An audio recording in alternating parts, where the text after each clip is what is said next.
Bueno, esperamos que se hayan podido conectar la mayoría. Vamos a dar inicio.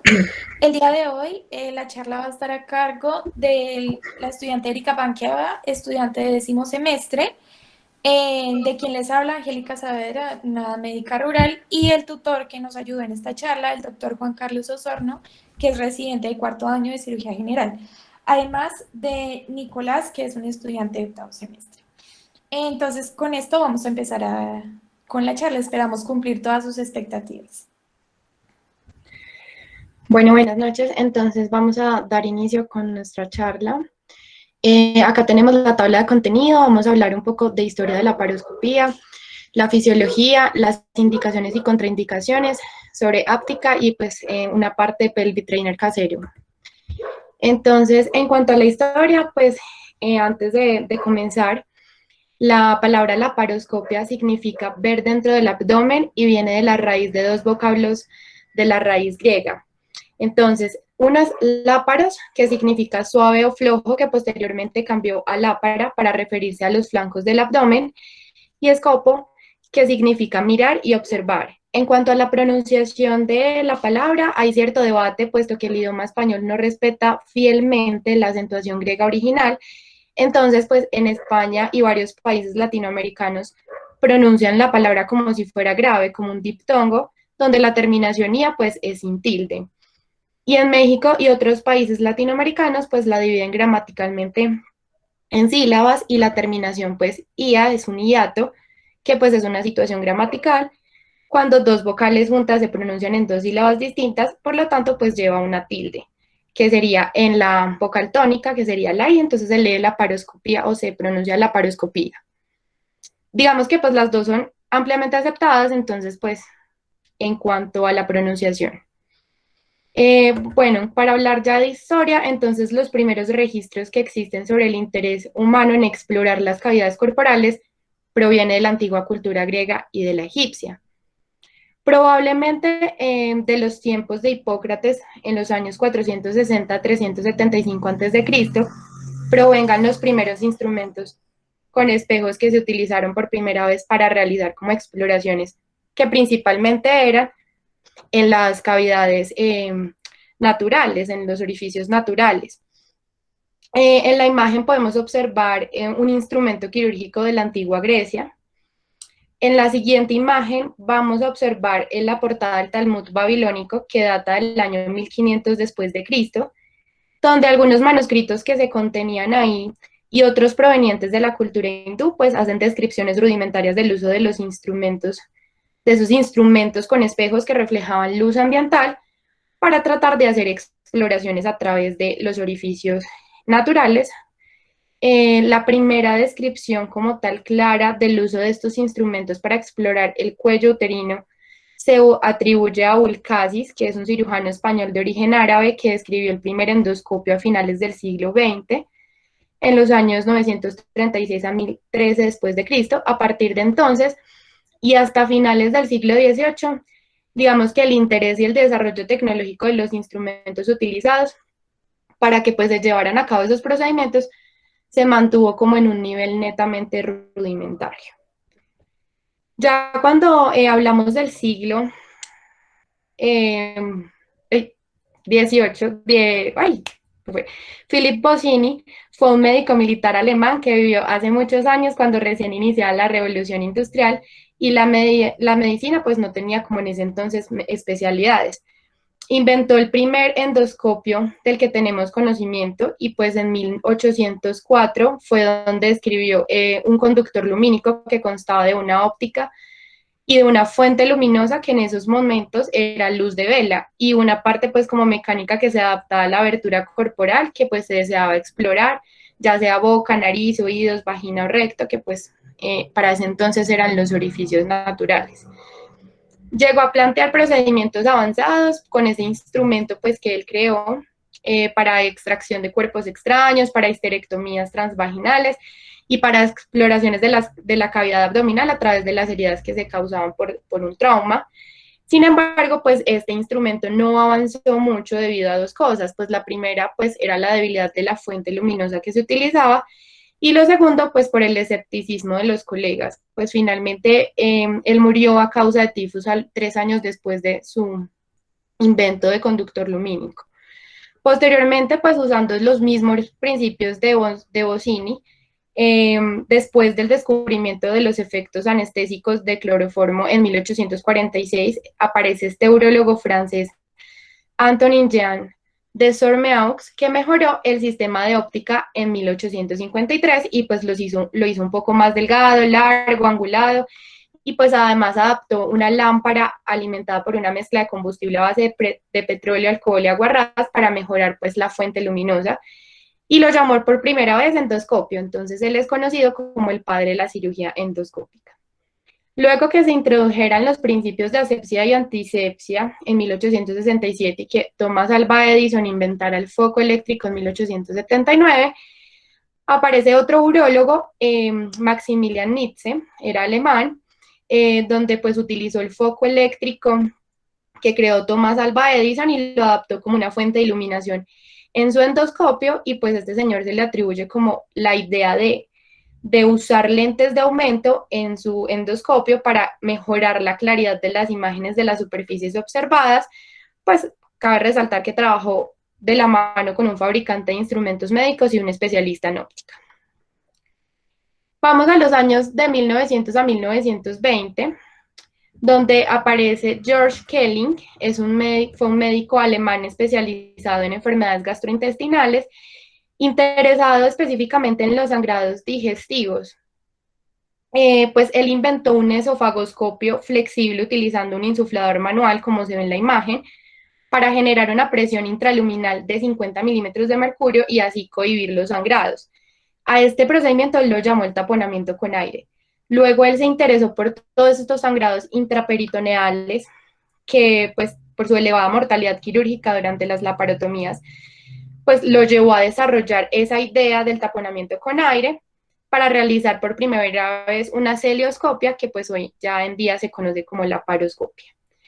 Su técnica entonces pues consistía en insertar a través de una pequeña incisión abdominal el cistoscopio perfeccionado por Nitze y luego insertar el insuflador a través de otra incisión para generar pues un neumoperitoneo, un espacio que le permitiera observar los órganos abdominales y cohibir los sangrados con su taponamiento con aire. Pues ya desconociendo en esa época las implicaciones fisiopatológicas del neumoperitoneo de tan alta presión, él de todas formas logró demostrar que el procedimiento era factible y mucho más seguro que una laparotomía, y pues determinó además el angulamiento de los trocars, que debía ser de 45 grados para evitar el daño a vísceras, y fue el 23 de septiembre de 1901 cuando demostró su técnica por primera vez en un perro frente a los asistentes de un congreso de médicos naturalistas científicos en Hamburgo.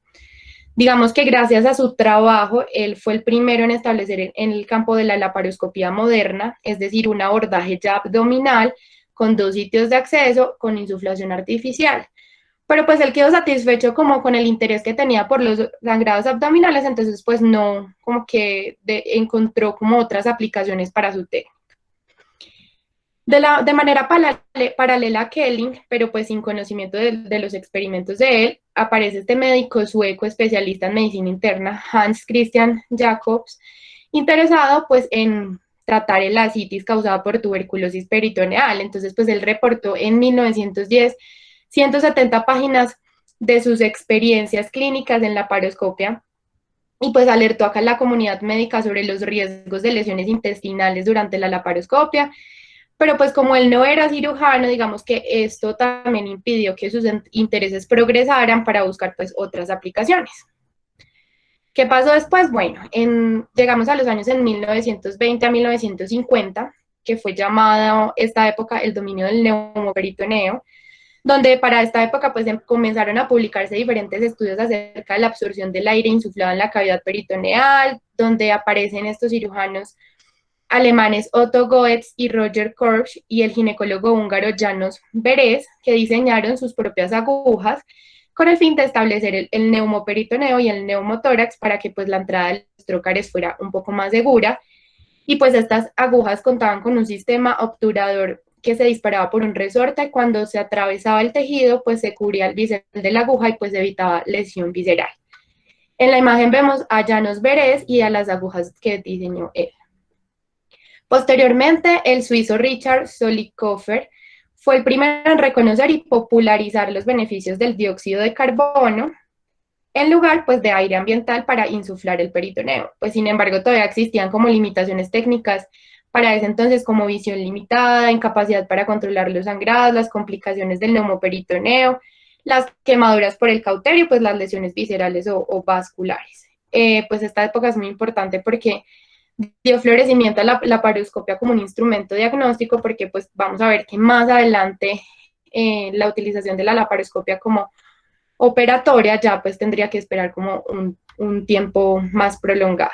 Entonces, bueno, en Chicago, Estados Unidos, aparece Benjamin Ordoff, que reconoció el potencial de la laparoscopia y advirtió sobre sus posibles complicaciones, definiendo las indicaciones y aclarando pues que las personas que quisieran realizar la laparoscopia pues tuvieran un entrenamiento, que utilizaran sus, y pues con todo lo que hicieran, publicaran sus resultados.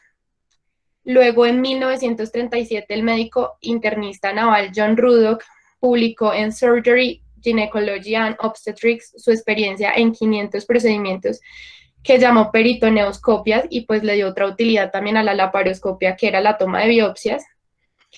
Hasta acá, pues se acuerdan que Kelling ya había establecido el uso de 2 incisiones para sus procedimientos. Bueno, en 1942, un gastroenterólogo militar, Heinz Kalk, que era especialista en hígado y vías biliares, difundió el uso de esa segunda punción, como lo hacía Kelling, para introducir un instrumento adicional como auxiliar que permitiera que se movilizaran las vísceras y que pues también para ese entonces él también introdujo una visión angulada también entre 45 a 50 grados que facilitara una mejor inspección, que la inspección pues fuera más amplia de los órganos y por ende pues mejorara el campo visual con el mismo aparato.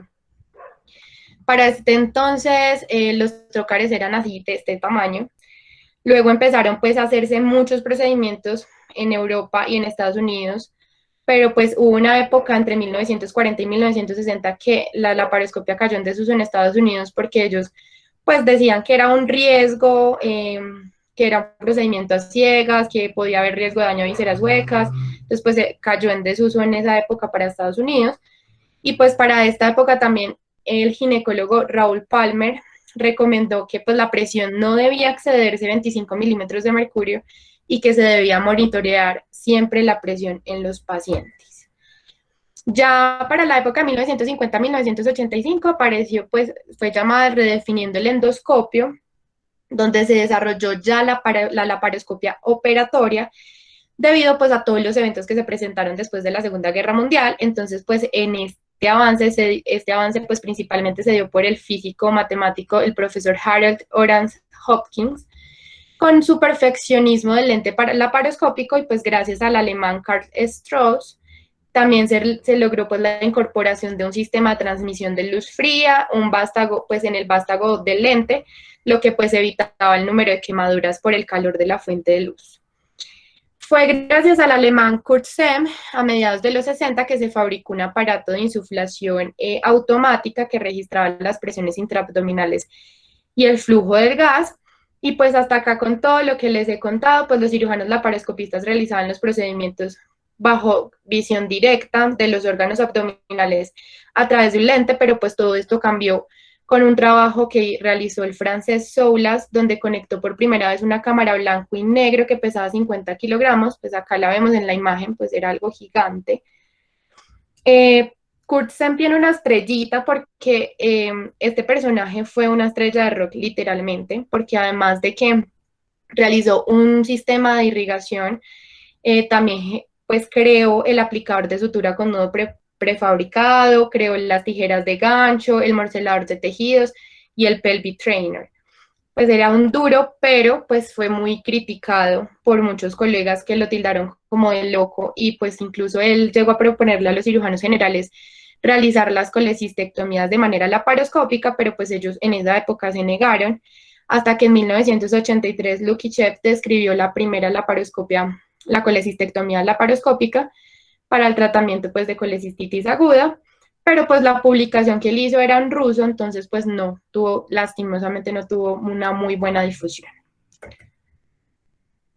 Ya para 1985 al año 2000 fue el florecimiento de la laparoscopia, pues hasta acá esto tenía una gran utilidad por urólogos, por ginecólogos, pero pues ¿qué pasaba en cirugía general? Pues las aplicaciones venían siendo muy limitadas a solo explorar y tomar biopsias. Posteriormente, después de 1986, las cámaras y los monitores fueron los que permitieron que se realizaran más procedimientos por los cirujanos generales. Entonces aparece Eric Munge, inspirado por los alcances de SEM, de Kurt Sem, estrella de rock, le digo yo. Se interesó por la colecistectomía laparoscópica, así que en colaboración con el ingeniero Hans Frost, desarrollaron un laparoscopio operatorio que acomodara pues la vesícula que patológicamente estaba inflamada y pues lo llamaron galoscopio. El 12 de septiembre de 1985 se efectúa la primera colecistectomía laparoscópica exitosa, que pues fue como llamada la técnica alemana. Pues esta técnica como que se describió con un tiempo quirúrgico de casi 2 horas y fue pues como la llamada la técnica alemana, pues porque pues se realizó en ese país. Después, en 1987 se dio a conocer la técnica francesa y luego en 1988 se da a conocer la llamada técnica americana. Para 1990 pues ya se consideraba que la colecistectomía laparoscópica pues era una revolución mundial, se sumaban cada vez más y más cirujanos, y fue el 29 de junio de 1990 donde el cirujano general y endoscopista Leopoldo Gutiérrez Rodríguez pues realizó la primera colecistectomía laparoscópica en Latinoamérica, específicamente en México. Y pues posterior al año 2000, digamos que ya se consideró que pues este era un abordaje mínimamente invasivo para pues realizar diferentes procedimientos quirúrgicos de varias especialidades, y pues claro, cirugía general pues no era la excepción. En Colombia, ¿qué pasó? Pues en 1951, para esa época, alternativamente acá en Colombia, los doctores Arencio Peñalosa en Bogotá, Alberto Yamis en Barranquilla y Tomás Quevedo en Medellín empezaron a utilizar la peritoneoscopia de los americanos y la laparoscopia de los europeos con un equipo de Rudolph de iluminación distal, y pues lograron hacer las primeras laparoscopias para observar la cavidad abdominal superior, principalmente la superficie hepática.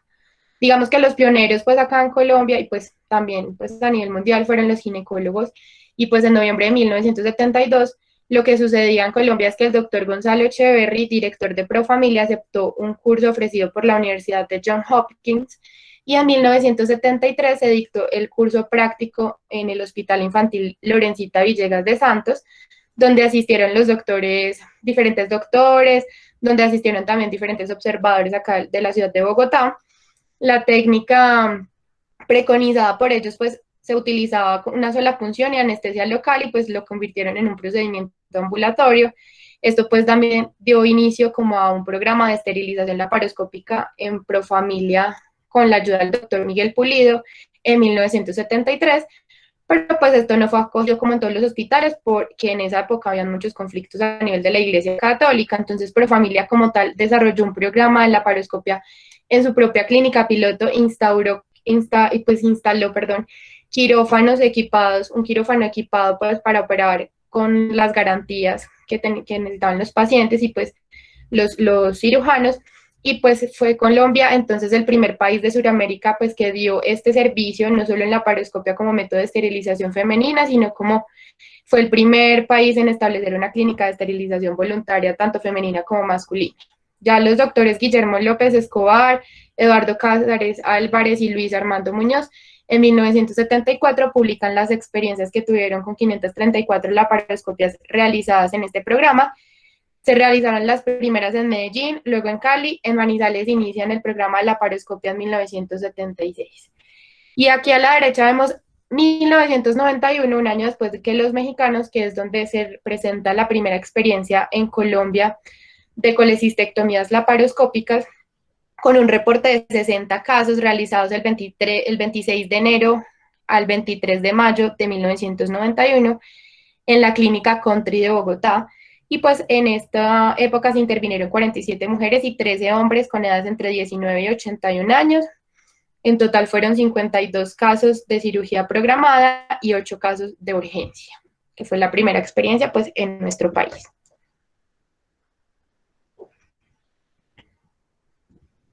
Entonces, pues vamos a hablar de fisiología. Digamos que el estado, espero que les haya gustado la historia, pues realmente a mí me pareció muy apasionante, un poquito larga, pero pues el estado actual de la cirugía nos permite confirmar como que debemos honrar estos pioneros realmente, aprovechar sus contribuciones y pues darnos cuenta que también es muy importante no perder ese interés en investigar, en descubrir y en mejorar muchísimas cosas pues en esta especialidad.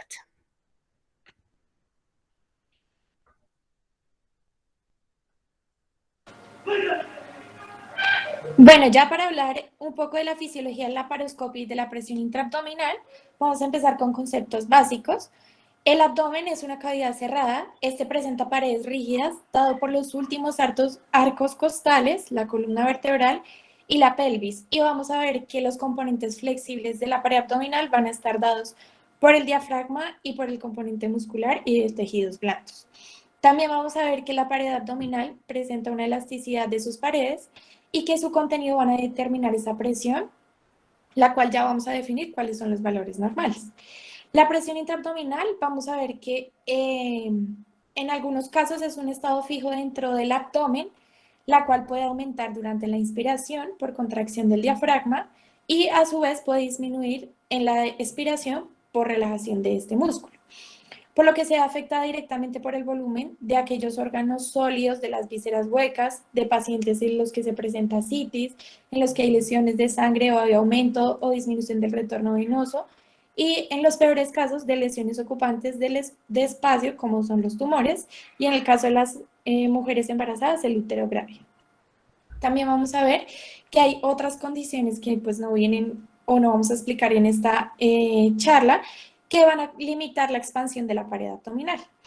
Se describe que el valor normal de la presión intraabdominal sería 0 milímetros de mercurio, pero vamos a ver que el estado hemodinámico es un estado fluctuante en el cual esta presión en condiciones fisiológicas asociadas puede llegar hasta 3 milímetros de mercurio y hasta 10 milímetros de mercurio sin repercusión patológica significativa, como podemos ver en pacientes que están críticamente enfermos, donde frecuentemente si midiéramos esta presión, vamos a encontrar que está elevada por encima de una presión basal, estando más o menos en 10 milímetros de mercurio.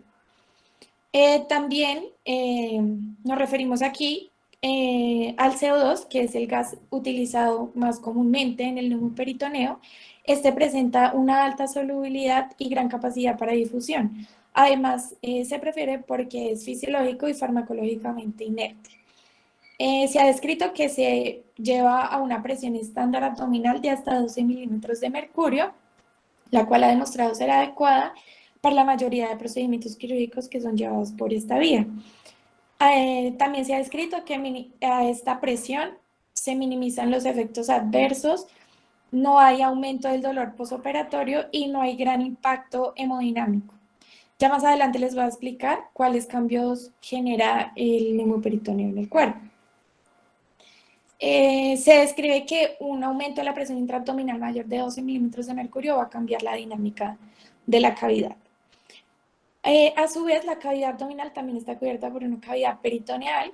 Esta está compuesta de células mesoteliales y también se encuentra cubierta por una delgada película de líquido peritoneal que va a estar a 37 grados centígrados, generando una homeostasis fisiológica cuando existe una presión de 0 hasta 3 milímetros de mercurio.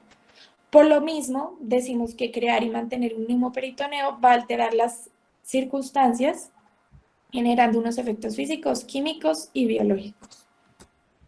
Siguiente.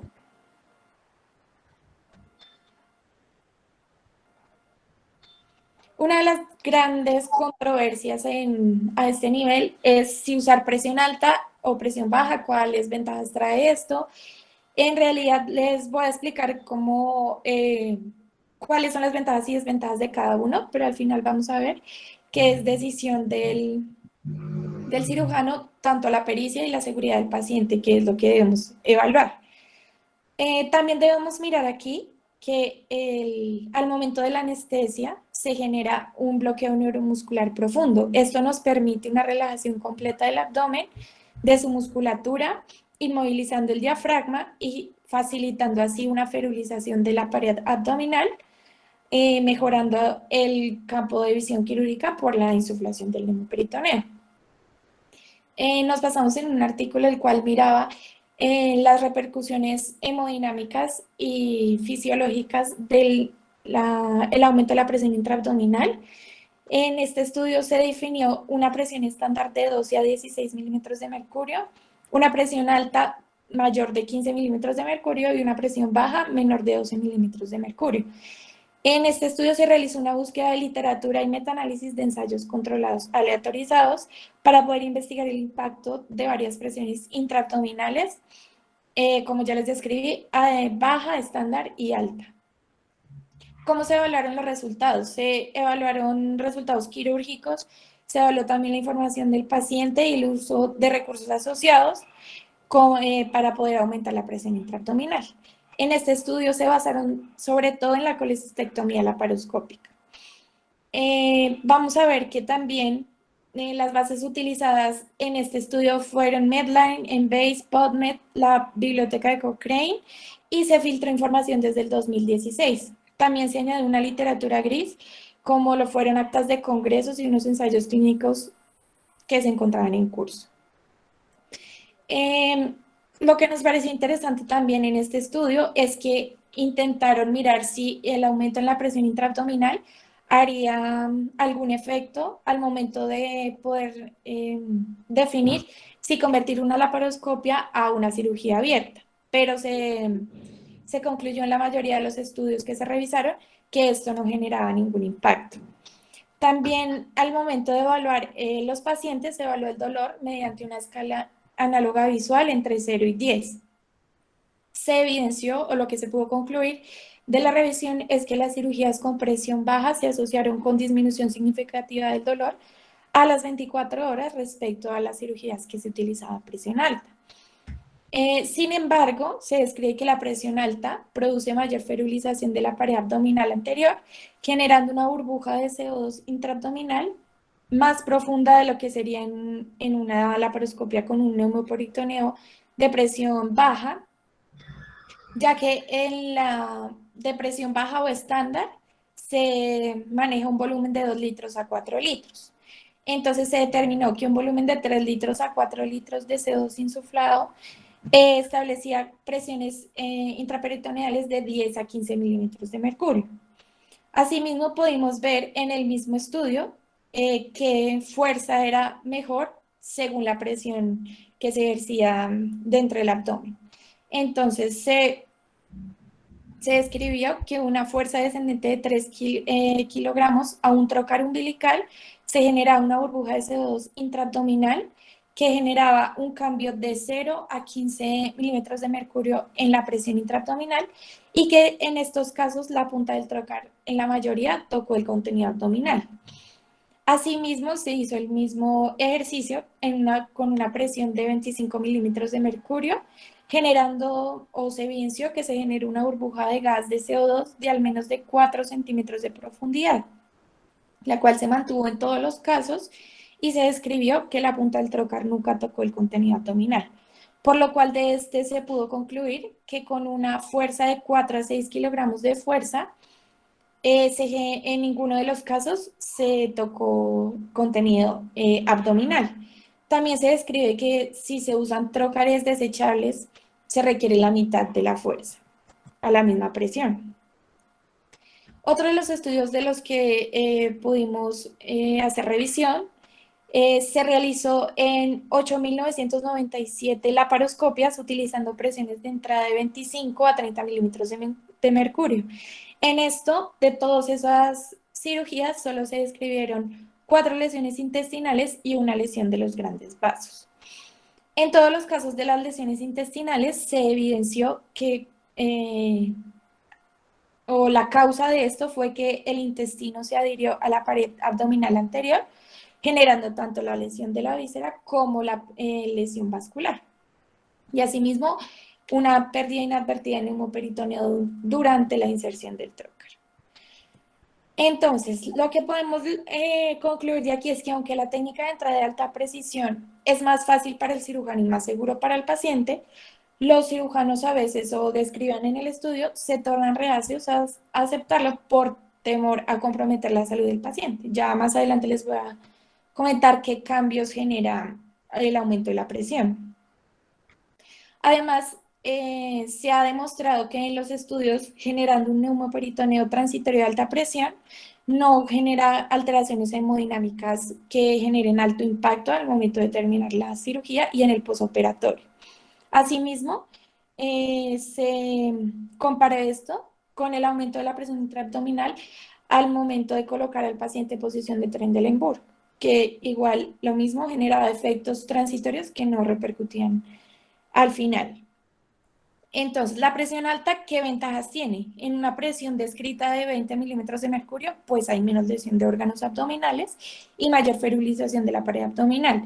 ¿Qué desventajas o pueden hacer dudar al cirujano? Que puede generar complicaciones cardiopulmonares y que puede aumentar el dolor posoperatorio. Al utilizar la presión baja, disminuye el dolor posoperatorio, pero no, o en no hay estudios que respalden una presión de menos de 12 milímetros de mercurio. Y las desventajas es que pues se va a restringir el campo visual del cirujano si se llega a valores muy bajos de presión intraabdominal. Siguiente. Entonces, ¿cuáles son los efectos del neumoperitoneo? Los más importantes es que se va a generar una hipoperfusión abdominal. Esto a su vez va a generar la acumulación de especies reactivas de oxígeno y citoquinas proinflamatorias que pueden poner en situación de estrés al cuerpo. También vamos a ver que el aumento de la presión abdominal creada durante la cirugía de la laparoscopia va a producir un obstáculo al retorno venoso. Eso podría ser causas de complicaciones tromboembólicas según el tiempo de la cirugía. También va a poder producir cambios hemodinámicos, se comparan similares a aquellos relacionados con la trombosis venosa profunda. En uno de los estudios se describió que el flujo venoso máximo en el primer segundo se reduce significativamente antes de retirar el neumo y al final de la cirugía. Estas reducciones son significativamente más evidentes en pacientes con comorbilidades y de edad avanzada. Siguiente. En algunos casos donde se describe que no hay equipos que están calibrados generando una presión intraabdominal más alta, puede llegar esto a comprometer al paciente y llevarle un síndrome compartimental iatrogénico. Esta es una entidad que puede darse en pacientes ya sea médicos o en pacientes quirúrgicos, ya sean pacientes médicos o aquellos con perforación de vísceras que generen neumoperitoneo. Pueden tener o no heridas abdominales y se describe que la presión sostenida aumentada genera varias disfunciones orgánicas, lo que vamos a ver en la siguiente gráfica. Entonces vemos como una presión intraabdominal elevada genera hipoperfusión esplácnica, isquemia hepática y isquemia en la pared intestinal en el meso, generando acidosis y edema. Asimismo, si esto persiste, lleva al paciente a un estado de coágulo hepático y de acidosis, generando sangrado intraabdominal. Todo esto si no se genera una descompresión a tiempo, lleva al paciente a un síndrome compartimental iatrogénico. En este síndrome vamos a ver que va a haber disminución de la presión de perfusión abdominal, por lo mismo va a bajar el flujo de sangre celíaco, el flujo de sangre de la arteria mesentérica superior, de los órganos intraabdominales, de la mucosa gastrointestinal y asimismo del pH intramucoso gástrico. ¿Qué vamos a ver que va a aumentar? Pues por lo mismo, compresión venosa mesentérica, el sebo regional en la mucosa, aumenta la permeabilidad intestinal generando traslocación bacteriana. En los peores casos, un síndrome de disfunción multiorgánica y fenómenos hemorrágicos intraabdominales. También podemos ver que describen o clasifican el síndrome compartimental iatrogénico en tres partes, ya sea según la etiología. Es primario cuando se asocia a daño, enfermedad abdominal pélvica o tras una cirugía abdominal. Secundario si se desarrolla por una causa extraabdominal y recurrente si vemos que se manifiesta tras la profilaxis o un tratamiento médico quirúrgico de un síndrome compartimental abdominal primario o secundario. Siguiente. En este último gráfico quiero resumir sobre el síndrome compartimental. Entonces, como vimos, se da una presión intraabdominal aumentada, generando el síndrome compartimental abdominal, disminuyendo la presión de perfusión abdominal, generando por consiguiente una isquemia. ¿Qué vamos a ver? ¿Cuál es la alerta temprana? El pH intramucoso gástrico. Esta disrupción genera una disfunción en la barrera mucosa, baja la perfusión esplácnica, la oxigenación intestinal, se generan con el tiempo trastornos microcirculatorios, sobrecrecimiento bacteriano, en los peores casos un hilo adinámico, aumentando la permeabilidad y generando la translocación bacteriana. Si no se genera control de esto, una descompresión temprana, podemos llevar al paciente a una sepsis. Entonces, el manejo como tal síndrome compartimental abdominal es la descompresión temprana. Siguiente. Bueno, entonces ya sabemos que la laparoscopia tiene pues varias utilizaciones. Una pues de ellas es la diagnóstica. Entonces pues estas son como las indicaciones para la laparoscopia diagnóstica, que en el síndrome ascítico pues digamos siempre y cuando pues ya se haya evacuado el líquido para realizar pues, un diagnóstico etiológico. En el síndrome ictérico, pues el examen laparoscópico precisa el aspecto y el color del hígado y pues si hay existencia o no de conductos biliares dilatados en su superficie y el estado de dilatación de la vesícula y presencia o no de esplenomegalia. En los tumores abdominales, entonces, pues se permite precisar la verdadera localización y pues en algunos casos la etiología cuando no se ha podido realizar por medios clínicos o radiológicos. En el síndrome doloroso abdominal, donde pueden ser pues el único examen que nos aclare los síntomas dolorosos de ciertos pacientes pues que no se han podido precisar en otras exploraciones, como por ejemplo las vidas postoperatorias, y pues en afecciones de órganos pélvicos, de afecciones de vías biliares y afecciones pues en estómago. En cuanto a las indicaciones de patología abdominal urgente, pues tenemos apendicitis aguda, colecistitis aguda, abdomen agudo de causa desconocida, abdomen agudo ginecológico, perforación gastroduodenal, obstrucción intestinal, isquemia mesentérica, perforación intestinal, traumatismo abdominal cerrado penetrante y absceso intestinal en orden de frecuencia. Para las contraindicaciones de la laparoscopia, entonces pues tenemos unas contraindicaciones absolutas, que son pacientes que no toleran el neumoperitoneo, pacientes críticamente enfermos, indicación obvia de cirugía abierta, coagulopatía incorregible, hipercapnia incorregible y síndrome abdominal compartimental. Y como contraindicaciones relativas tenemos la infección de la pared abdominal, la cirugía abdominal previa con múltiples incisiones o los estados de obesidad y embarazo, peritonitis con perforación de 24 a 48 horas de evolución, los pacientes que son cardíacos descompensados y respiratorios crónicos con insuficiencia respiratoria. Ahora vamos a entrar a hablar de un concepto muy interesante que es la áptica.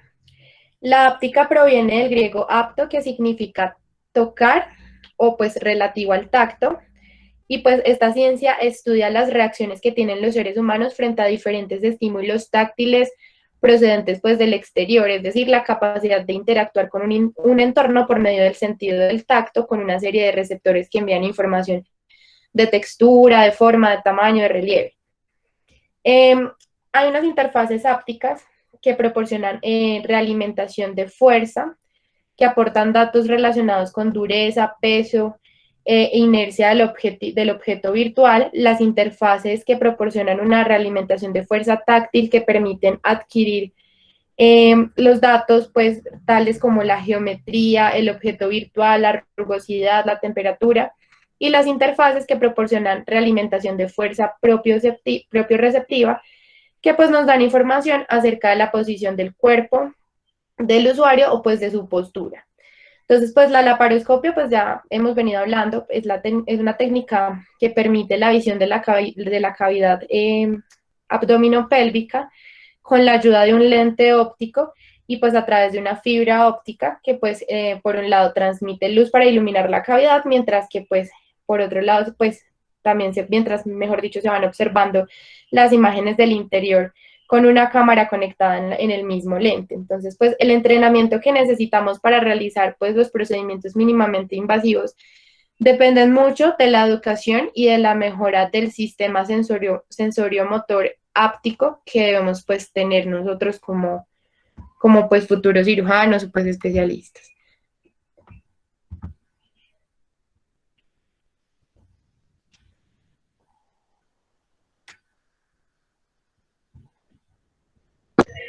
Hola, ¿se me escucha? Sí, Nico. Bueno, buenas noches a todos. Mi nombre es Nicolás Grau. Yo soy miembro de la mesa directiva del Grupo de Cirugía.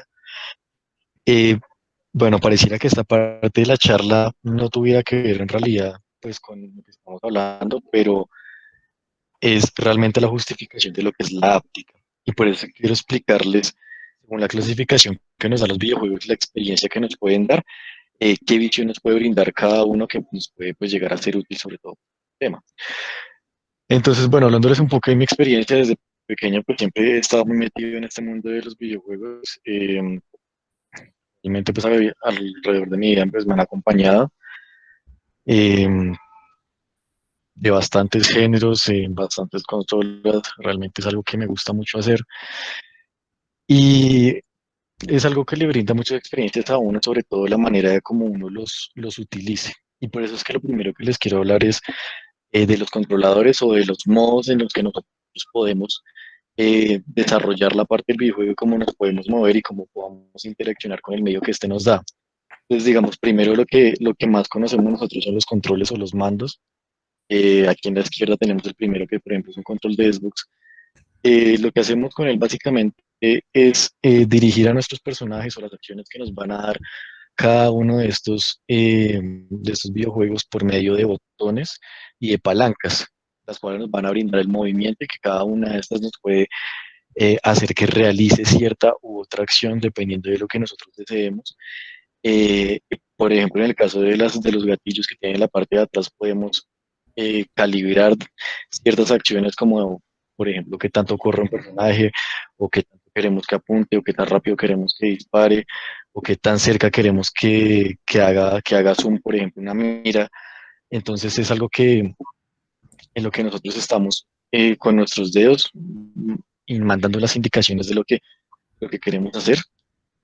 Algo también muy similar es el mouse y el teclado en el caso del computador. Bueno, en este ya pues se divide en dos partes. Una pues como tal el mouse lo que va a hacer es por medio del arrastre vamos a mover. Generalmente es como la cámara del personaje, generalmente con esta la movemos. Y con las teclas es algo bien interesante porque es algo que requiere de mucha habilidad porque al ser tantas necesitamos un muy buen control de la mano izquierda para poder hacer unas otras acciones dependiendo de cómo lo tengamos configurado. Eso realmente es muy personalizado. Este nos permite que tengamos como una personalización ya que se adapte tanto como a nosotros nos guste y como nos quede más fácil. Y por este tema de personalización es que la gente lo utiliza más en lo que son como videojuegos más competitivos. Eh, que eso es algo bien interesante hoy en día porque ya se maneja casi que como un equipo de fútbol. Esto hay competencias que manejan muchísimo dinero y equipos profesionales. De hecho, muchos equipos de fútbol y baloncesto tienen sus equipos de jugadores profesionales de esports, lo que se llama.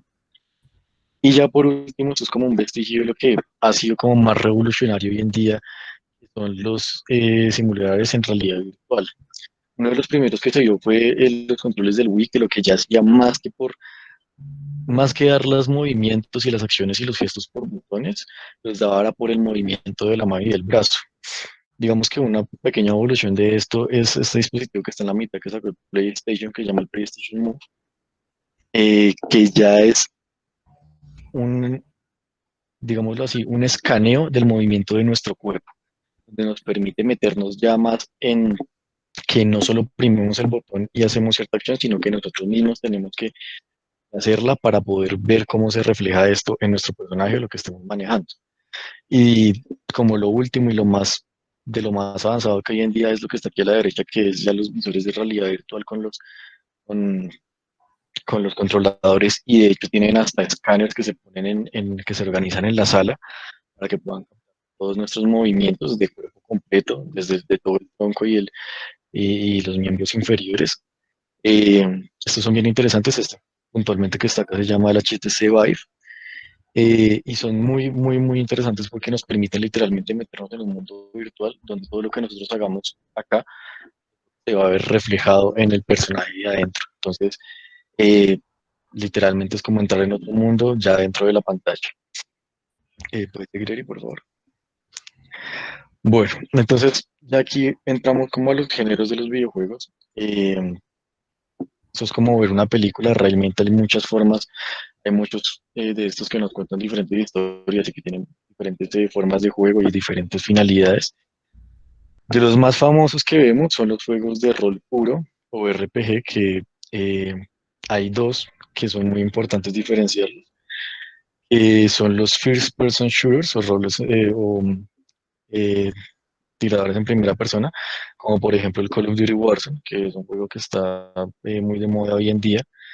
En este, por ejemplo, en este Call of Duty Warzone, la modalidad de este es una que se ha venido familiarizando, se ha venido volviendo muy popular desde hace unos 3 4 años, que de hecho se volvió muy famosa con el Fortnite Battle Royale, que ya les voy a hablar.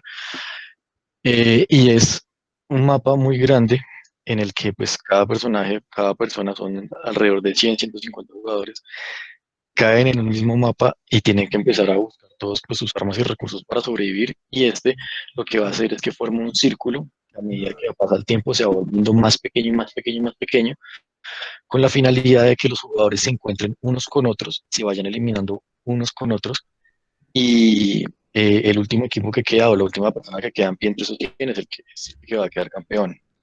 Entonces estos juegos son muy interesantes y pues requieren de muchísima habilidad porque eh, y de muchísima toma de decisión, porque acá, dependiendo pues de la situación que tengamos, de las personas que tengamos enfrente, de los recursos que tengamos nosotros, tenemos que saber tomar una estrategia para poder llegar a avanzar lo más posible en posiciones hasta intentar llegar a ser el último que quede en pie. Y este particularmente es también interesante en el contexto del Fortnite, que pues ya, si bien tratan de lo mismo, que son dos juegos en los que tiene que quedar un jugador en pie, el Fortnite tiene algo bien importante o bien interesante, que es lo que podemos ver acá en estas fotos, que son juegos que llaman en tercera persona. ¿Cuál es la diferencia? Digamos, en el Call of Duty Warzone, que es el que tenemos acá abajo, nosotros tenemos la cámara como si nosotros fuéramos los ojos del personaje. Nos vemos desde la perspectiva del personaje. Y los juegos en tercera persona, que Fortnite, que es uno de los más comunes, de los más jugados hoy en día, y el Gears of War, que es otro también súper conocido, juegos en tercera persona porque nosotros vemos como tal al personaje. O sea, acá podemos ver que está el muñequito cargando el arma, pero vemos su cabeza y no estamos viendo como tal desde sus ojos. Entonces vemos desde acá el movimiento que tiene él, hacia dónde mira, podemos ver hasta de pronto, es que acá está apuntando, cuando no está apuntando podemos ver también cosas que hacia su espalda, cosa que en los juegos de primera persona, pues no. O sea, nosotros vemos como tal, como si nosotros estuviéramos metidos ahí en la pantalla y nosotros fuéramos los ojos del personaje.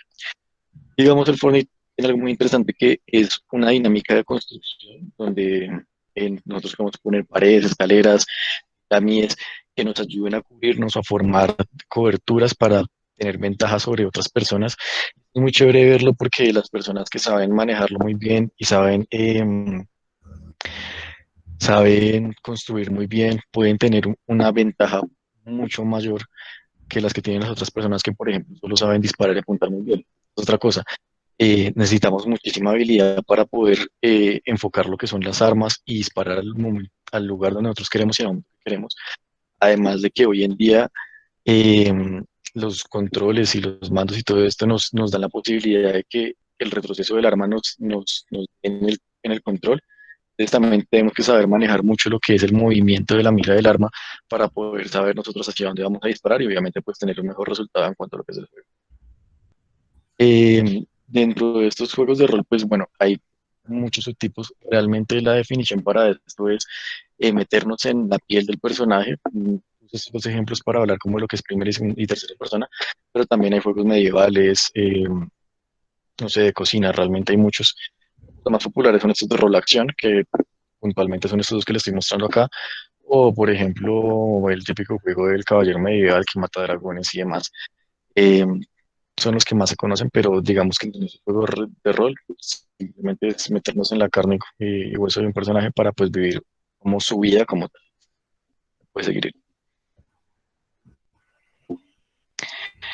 Acá vienen otros de los dos géneros que son bien interesantes. Eh, Voy a comenzar por el de estrategia, que es uno que me parece bien chévere porque es algo que, diferente a lo que habíamos visto antes, en este los personajes o los muñecos que tenemos van a tener como su mente propia y ellos van a hacer las acciones que tienen predeterminadas a hacer. El juego de aquí abajo es del Plantas versus Zombies, que es un juego súper conocido, hasta para celular estaba. Y la particularidad que tiene es que nosotros ponemos las planticas y estas van a actuar solas. Pero entonces, ¿qué es lo que tenemos nosotros que tener en cuenta acá para poder ser o para poder pasar los niveles que se nos ponen? Tenemos que ser estratégicos en cuanto a cómo formamos, digamos, esta hilera de plantas, por ejemplo, en este caso. Aquí lo importante ya no es nuestra habilidad motriz de cómo nos movemos, cómo apuntamos, cómo disparamos, sino qué tan inteligentes somos para formar una barrera defensiva para que en este caso, digamos, no pasen los zombies a nuestra casa. Tenemos que conocer muy bien qué hace cada una de los personajes. Este es un ejemplo, hay bastantes. Por ejemplo, el Halo Wars, hay muchos juegos de defensa de torre, de captura de bandera que funcionan de esta manera. Eh, o el Age of Empires, que también es un juego viejo que es muy, muy reconocido, que funciona de esta forma. Tenemos personajes que tienen acciones predeterminadas y depende de nosotros cómo los vamos a colocar para generar, pues, digamos, una defensa o un ataque, pues, satisfactorio. Entonces ya no somos nosotros moviéndonos por ellos, sino es como un juego de ajedrez. Tenemos que estar pensando muy bien dónde vamos a colocar nuestras fichas para poder ganar la partida. Y arriba tenemos los multijugadores masivos online, que son unos juegos pues bien interesantes porque son juegos que en general requieren muchísimo tiempo para, para poderlos entender, porque digámoslo así que son unos pequeños simuladores de la vida real. O sea, eh, son muy peculiares porque nos ponen en un lugar gigante, en un mundo gigante con muchísimos jugadores al tiempo en donde nosotros tenemos que, pues, por ejemplo, este juego es Dofus, uno de mis juegos favoritos. Tenemos que escoger un personaje que tiene ciertas habilidades y aquí empezamos a interactuar con personas también reales con las que podemos hacer equipos para vencer monstruos, también podemos combatir con ellos. Tenemos que empezar por ejemplo, a recoger recursos como ir a leñar, a recoger trigo en el campo para hacer pan, a matar monstruos con compañeros o solos para subir de niveles o para conseguir para hacer armaduras y demás. Entonces, pues son muy interactivos, son muy sociales y de lo que más resaltan estos juegos es precisamente eso, los sociales, que tenemos que trabajar en equipo con otras personas para poder sacarle pues el mayor provecho a esto. Y también tiene una parte estratégica muy importante porque por lo general son turnos en donde tenemos que saber cómo formar estrategias con nuestros compañeros eh, y no simplemente es de agarrar una tecla y reventarla hasta que alguien gane. Sorry, puede seguir. Y por último, ya esto es como para cerrar, hay como dos modos. Podemos hablar como de historia, que es como ver una película. Este juego se llama Life is Strange, es un juego en el que tomamos nuestras propias decisiones para tener desenlaces pues diferentes. Y los videojuegos online, que es lo que les he comentado, que interactuamos con más personas, que es lo que se ha vuelto como tan popular últimamente, porque se generan muchos campeonatos sobre este, pues se juega sobre todo algo que es muy impresionante, mucho dinero hoy en día por esto. Y pues precisamente como estamos jugando a quién es mejor que quién, pues se han vuelto muy, muy importantes. Pues. Y eso creo que era todo lo que tenía por contarles al respecto. Muchas gracias, Mico. Pues bueno, esto es como una partecita como de esta charla taller que queríamos nosotros compartirle, pues de nosotros estudiantes y pues a la doctora Angélica, ya médico rural. Y vamos a dar paso, pues, le voy a dar la oportunidad pues ahí al doctor Osorno, que es nuestro tutor, de que él comparta pantalla y nos cuente como otras cositas que también pues son súper interesantes y pues que es como tal lo que queríamos como plasmar en esta charla taller del día de hoy. Entonces, doctor, buenas noches, muchas gracias y le damos paso. Hola, buenas noches. Bueno, entonces, pues aprovechando que todavía hay varias personas conectadas, bueno, pues nada, finalizando rápidamente de la parte mía, pues los felicito a ustedes pues por la charla, muy buena, me parece pues que para el auditorio pues fue algo pues muy ameno, imagino pues que cada uno se llevará lo que necesite, lo que le sirve a cada uno de sus niveles, recordemos pues que hay residentes, internos, estudiantes, algunos especialistas, entonces pues me parece muy puntual. Algo innovador hablar de videojuegos. Yo sé que pues ahorita muchas personas no tienen tiempo para esto o no saben del tema, pero pues es una buena apreciación para muchos conocer esta parte y pues realmente darnos cuenta que los videojuegos sirven no solamente para la habilidad áptica, sino para la habilidad, para la toma de decisiones, ¿de acuerdo? O bueno, es algo que comúnmente se habla en cuanto a la mejoría y la capacidad de toma de decisiones en momentos críticos que en cuanto a la simulación clínica se refiere, ¿de acuerdo? Bueno, entonces les voy a mostrar mi charla, la parte del simulador de la paroscopia. Me confirman si ven mi pantalla. ¿Sí la están viendo? Ahí la vemos. Bueno, listo. Entonces, básicamente, pues la motivación de realizar esta charla es pues porque durante el año pasado, cuando yo estuve en mis rotaciones por fuera del hospital y pues bueno, no solo fuera del hospital, sino también allá, pues uno ve la necesidad de tener que simular y tener que practicar con la intención de mejorar las habilidades quirúrgicas y también la toma de decisiones. Entonces, espérame a ver si me pasa acá, que si no me pasa ya. Entonces, antes que nada, pues no hay ningún conflicto de interés. Básicamente que yo quiero mostrar es una manera práctica de que sí es posible que todos podamos tener un simulador casero de alta calidad con materiales que son de un costo relativamente bajo, no son materiales de muy alta gama, no por ningún momento voy a patentar ninguna técnica ni nada de esto, estoy mostrando mi experiencia, las recomendaciones de algunos expertos que estuvieron al lado mío cuando pues todo esto surgió y pues es la mejoría de la optimización del tiempo libre en época de pandemia, pues esto básicamente es cuando uno tiene mucho tiempo libre y pues uno quiere hacer algo realmente productivo por uno, más allá de ponerse a estudiar o sentarse a jugar videojuegos. Entonces, dentro de las revisiones que hay en la literatura, pues encontré este artículo que pertenece a la Sociedad Americana de Ginecología, en donde ellos hacen una plataforma de bajo costo para generar un simulador de laparoscopia. Aquí lo podemos ver con unos materiales que son bastante sencillos, bastante asequibles. Encontramos que hay una cámara que pues sigue siendo una cámara laparoscópica, pero más adelante yo les voy a mostrar que existen cámaras más baratas. Estos tornillos de metal eh, acompañados pues de unas asas, ¿de acuerdo? Y algunos elementos para sostener eh, los, los, los modelos de simulación y pues este es un modelo realmente abierto en donde pues sirve para poder usar una cámara de laparoscopia en caso de tener la disponibilidad de la misma, unos trócares para darle un poquito más de realismo, ¿sí? Y pues es un simulador realmente sencillo de hacer, únicamente pues tendríamos que tener el insumo del laparoscopio. Por otra parte, pues encontré este artículo que nos habla de un modelo de simulación casera, mucho más casero, mucho más barato. Está publicado en el Acta Quirúrgica Brasileña y nos muestra pues un simulador realizado con una caja de plástico, una videocámara, una luz y pues se tiene la disponibilidad de los trócares. Esto pues parecerá que es como una charla, como de manualidades, como de cómo hacerlo en casa, pero pues yo lo que quiero es mostrarle mi experiencia, motivado pues por los estudiantes del grupo de interés.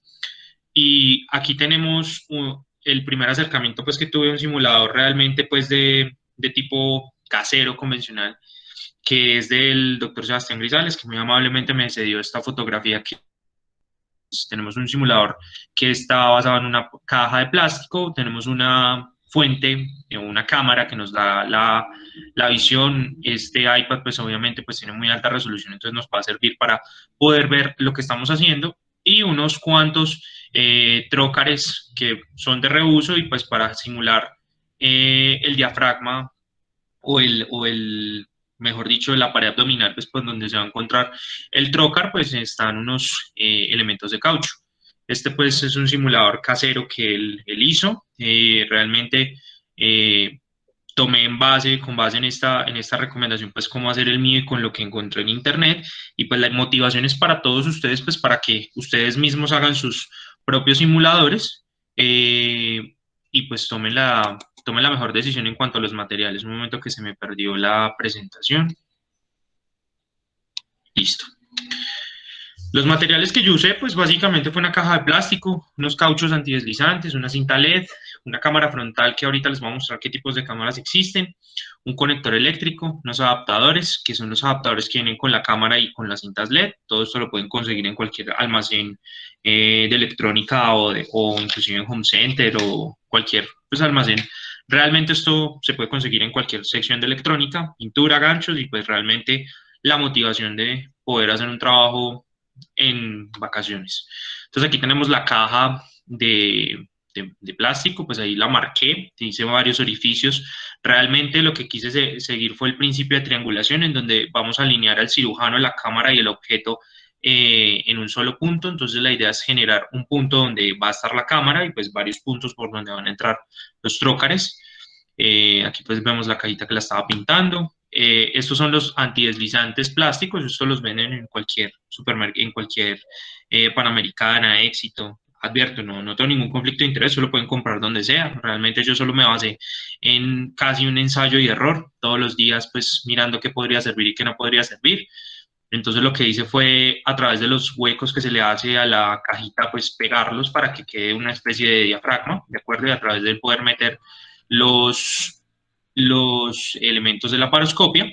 Y la cinta LED que ustedes ven a la derecha, no sé si están viendo mi cursor, pero a la derecha tenemos pues las cintas LED, que esto ya viene prefabricado, esto simplemente es cortarlo. De hecho ellos vienen con unos conectores para uno poder hacer las conexiones a la electricidad. Todo eso viene en un kit, esto lo pueden conseguir en cualquier almacén de electrónica, y pues algunos ganchos para fijarlo un poco más firmemente a la caja. Listo, decidí pintarla en blanco pues para no perder la luz, para que no fugara mucho la luz y pues para poderla concentrar. Y ahora hablando de la cámara, entonces surge un pequeño problema durante la consecución de la misma, porque pues tenemos esta camarita que todos hemos visto, que es la cámara de la reversa del carro, pero ocurre este pequeño problema. Entonces aquí tenemos la cámara, no sé si están viendo el video, la cámara, ustedes van a ver que ocurre que hay una inversión de la imagen, porque es una reversa. Y normalmente en la laparoscopia, aquí pues están viendo algo que lo que entra por la izquierda, perdón, se ve en la derecha. Entonces, es la recomendación pues que me pasó a mí, y pues que tiene uno que volver a los libros viejitos de primaria, en dónde es la izquierda, dónde es la derecha. Entonces, volvimos a buscar y existen pues lo que son las cámaras frontales, y son cámaras realmente para ver lo que en la pantalla veamos a la derecha es lo que entra a la derecha, y lo que esté a la izquierda entra a la izquierda. Esto es importante para los estudiantes o internos que quieran hacer su simulación en casa, para que no vayan a comprar una cámara cara que pues puede que no les sirva. Siempre puedes pedir asesoría en el tema. Esta fue la cámara que yo compré. Ustedes van a ver que estas cámaras tienen como una especie de alambres que lo que hacen es que uno los corta y le dan la lateralidad y quitan pues los anuncios o indicadores de proximidad que todas las cámaras tienen. Aquí ven la cámara ya instalada. Es una cámara pues realmente sencilla. Lo ideal es que tengan una cámara de buena resolución. Ahí ya se ve conectada. Y este es un video demostrativo de básicamente cómo fue la inicial manera de colocar la cámara, los lentes, los bombillos.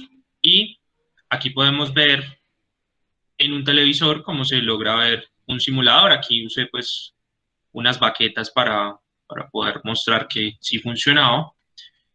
Y ya posteriormente pues ya logramos darle finalización al simulador y pues aquí está el hombre que me ayudó durante todas las vacaciones, que fue mi papá, que fue quien me hizo posible pues el proyecto, porque realmente fue el quien me ayudó a hacerlo, pues puso gran parte de su empeño en esto. Entonces, siguiendo con la parte final de la charla, que no me voy a demorar mucho en esto, pues existen varios simuladores comerciales. La invitación es para que los estudiantes de la universidad vayan al laboratorio de simulación y aprovechen las horas de simulación. Asimismo, en los otros hospitales y las otras universidades, pues que puedan acceder a esto.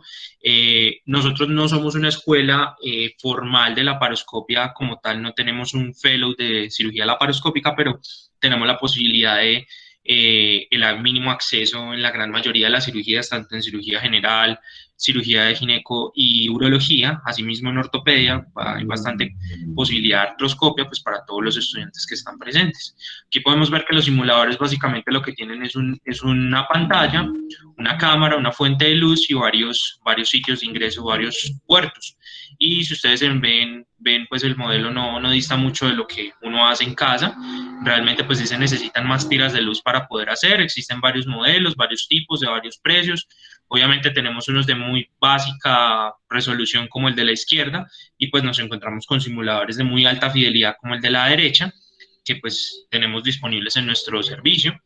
Realmente el objetivo de esta charla es la simulación clínica. Aquí tenemos al doctor Peñalosa, un R1 de nosotros, haciendo la práctica. Recordar pues la adecuada postura al momento de realizar la laparoscopia, siempre pues con los pies bien puestos en el piso, no adoptando posturas inadecuadas. Y la motivación de esta conferencia es que asistan a la simulación clínica. Pueden hacer el simulador en casa, no hay ningún problema, esto puede mejorar las habilidades quirúrgicas de todos. Este es nuestro laboratorio, realmente pues es el orgullo de nosotros pues poder demostrar que pues podemos tener estos objetivos y pues que invitar a todos los estudiantes para que participen del mismo. Por otra parte, recordar que la importancia de la simulación clínica, ya sea simulación laparoscópica o simulación en vivo, nos va a ayudar a mejorar nuestras habilidades quirúrgicas, nuestra toma de decisión, y partimos del principio fundamental que si lo hemos practicado, lo hemos hecho alguna vez en la vida real, se nos va a facilitar un poquito más y pues realmente la práctica es el maestro. En la práctica quirúrgica la habilidad manual es fundamental. No existe ninguna manera de poder obviar el paso de la práctica para poder llegar a una simulación, a una práctica real. O sea, no es posible uno saltarse los pasos de la práctica para poder llegar a trabajar ya directamente en el de la simulación, ya sea clínica, ya sea práctica, ya sea en investigación, etcétera, etcétera. Pues realmente pues para mí fue un gusto poder colaborarles al grupo de interés en cirugía general. Aquí quiero compartir algunas foticos. Este es el grupo de las niñas del grupo de interés en cirugía general. Este es el grupo de internos que han estado yendo a los talleres de suturas, que creo que es lo más importante para los médicos generales ahorita y a los internos, aprender a hacer unas buenas suturas y un buen manejo de las heridas. Por parte de pues, los R1 estamos haciendo varios talleres de simulación en cuanto también a nudos, desde la parte básica, recordar que antes de llegar a la laparoscopia hay que tener algunos principios fundamentales y pues conocer en sí la técnica quirúrgica básica.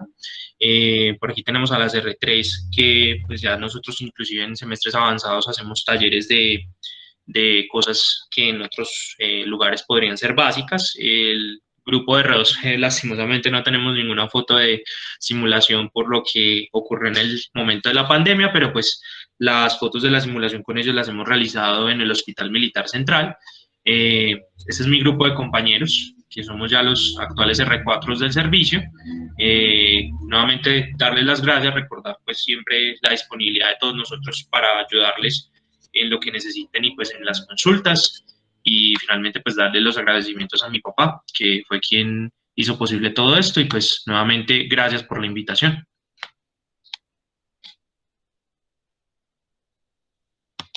Muy buenas noches a todos, ¿cómo están? Muchísimas gracias por la invitación el día de hoy, esta noche, quería hacer unos pequeños comentarios. Erika, hiciste una revisión muy extensa de la literatura en la parte histórica. Me pareció excelente esa revisión, muchas felicitaciones.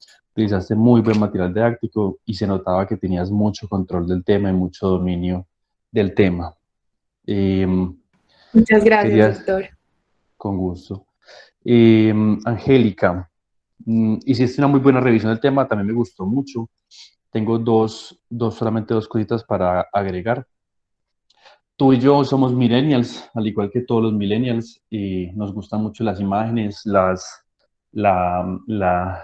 parte didáctica. Una forma para que entiendas lo que voy a decir es, cuando tú ves que iPhone está presentando un teléfono, no hay ni una sola gota de texto, todo es imágenes. Entonces, hay veces en las diapositivas ponías mucho texto y ponías párrafos enteros, entonces podrías perder un poco el auditorio. Listo. Entonces, la próxima vez intento utilizar un poco menos de texto. Y la próxima vez que hables de algún tema específico, de algún estudio específico que hables, que digas que tiene X o Y estadística y X o Y probabilidad de lesión, debes poner el estudio para que podamos analizarlo entre todos. Listo. No solamente ponerlo abajito, sino poner como una pequeña breve de que fueron tantos, algo escrito como para que lo veamos. Pero de resto hiciste una muy buena exposición, listo.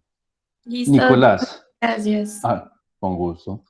Nicolás, hiciste muy buena exposición en cuanto a los tipos de juegos y yo propiamente pues yo podría calificarme como gamer, pero me quedé sin saber específicamente eso de qué me sirve la laparoscopia, qué utilidad tiene estadísticamente, en qué se traduce ser un jugador activo. ¿Qué conoces, qué has leído de eso? Nicolás todavía está o no. Salió. Bueno, en general la laparoscopia, los cirujanos que juegan videojuegos, ¿cierto? Se asocia a una reducción en la curva de aprendizaje más o menos en un 30%. Entonces, si necesitas 100 cirugías para aprender X procedimiento, vas a necesitar 30 cirugías menos para convertirte experto en ese procedimiento. Eso pues 30% es una curva bastante amplia, ¿listo? Entonces le ayuda a uno a la ubicación en tercera dimensión en una pantalla en 2D, ¿listo? Entonces ese es el mayor beneficio. Los tiempos quirúrgicos se reducen, las complicaciones intraoperatorias y posoperatorias se reducen en general y la curva de aprendizaje inicial es menor en los cirujanos jugadores, ¿listo? Entonces si van a ser cirujanos les aconsejo que jueguen bastante Xbox, ¿listo? ¿Alguno de los tres leyó algo de la verdindocianina? ¿Le suena eso? No, Doc, No, la verdad. no. El verdindocianina es el futuro de la cirugía laparoscópica. Es básicamente un espectro de luz en donde uno inyecta un fármaco por la vena y uno ve el fármaco andando por los vasos sanguíneos del intestino. Entonces es importante porque uno de los principios de la laparoscopia es una buena perfusión de las anastomosis. Si usted tiene una buena perfusión, la probabilidad de que falle la anastomosis es baja. Con el verdindocianina ustedes pueden ver directamente la perfusión entrando al vaso sanguíneo y así la probabilidad de filtraciones se reduce. Esto en una cirugía de intestino delgado no va a ser muy relevante porque la probabilidad de filtración es del 3, 4, 5%, ¿no? Inclusive el 5% es mucho. Pero en una cirugía de colon izquierdo, una resección anterior baja de colon, la probabilidad de filtración es del 7, 8, 9, 10% y depende de la experiencia del cirujano. Entonces, si ponemos esto a nuestro favor, la probabilidad de complicaciones se reduce de una manera muy, muy notoria. ¿Listo? Una pregunta, ¿alguno de ustedes tres sabe por qué no se utiliza oxígeno y se utiliza CO2?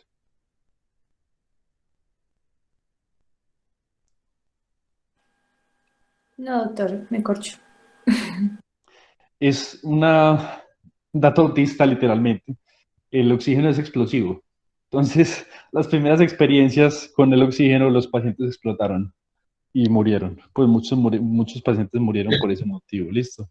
¿Qué pasaría si? Eso. Bueno, un último consejo si alguno de ustedes va a ser cirujano laparoscopista. Yo tengo una teoría y un programa de laparoscopia que algún día voy a montar, pero no sé cuándo. Mi teoría se basa en la cadena de producción que inventó Henry Ford.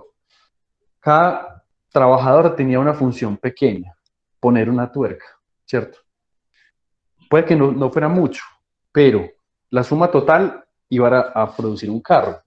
¿Cuál es el beneficio? Que ese trabajador al final del día se volvió un maestro en poner esa tuerca y podía poner esa tuerca a una velocidad muchísimo mayor que si le pusieran a armar el carro completamente. Entonces, cuando ustedes hagan prácticas de laparoscopia, vuélvanse maestros en un solo movimiento, el más pequeño. A mí no me interesa que aprendan a hacer una nicolectomía, una gastrectomía, eso se aprende en el pensum de cirugía general. A mí me importa que ustedes sepan montar una aguja, darle la vuelta a la aguja, hacer los movimientos para hacer un nudo sin hacer el nudo. Y repitan ese movimiento de una manera exhaustiva, de tal forma que se vuelvan expertos en ese movimiento. De esa manera es que verdaderamente se vuelven expertos. Ustedes no se vuelven expertos realizando un procedimiento completo dentro de un simulador. Ese sería el verdadero consejo que yo les entrego. Listo, de resto, muchas gracias por las 3 exposiciones. Feliz noche. Muchísimas gracias, doctor. Muchas gracias, doctor. Buenas noches. Bueno, no sé si del auditorio alguien tiene algún comentario, pregunta, quiere mencionar algo, o pues podemos dar por terminada la charla. No sé quién quiera hablar, están abiertos los micrófonos para todos. Yo quería preguntarle algo al profesor. Claro, cuéntame. Pues ahí lo que revisó eso de los estudios, pero no encontré estudios en Colombia. Yo quería saber si ustedes alguna vez hacen procedimientos con presión alta. Verdaderamente, o sea, la cirugía es algo dinámico, ¿listo? Uno no necesariamente tiene que casarse con un neumo o una presión, algo así. Me explico. Si tienes un paciente, tú tienes pacientes que son barrigones de grasa y tú tienes pacientes que son barrigones que el abdomen es muy capacitante, o sea, se distiende mucho, ¿listo? Cuando tú tienes un paciente que el abdomen se distiende mucho y es muy flexible y hay mucha distancia entre la pared abdominal y la tripa, pues, hombre, cualquier presión le sirve a uno porque por más duro que le meta el trocar, casi que ni le va a tocar la tripa, ¿cierto? Pero si vos tenés un paciente con una pared abdominal estrecha, que ocurre mucho en los pacientes, por ejemplo, que en las mujeres que se hacen lipos, que el abdomen ya no distiende con facilidad, uno lo que hace es aumentar la presión del intraabdominal de manera temporal. Uno le sube a 20, 23, 22 milímetros de mercurio y le hace el ingreso a la cavidad, mete el trocar y cuando ya el trocar está adentro, le baja la presión intraabdominal.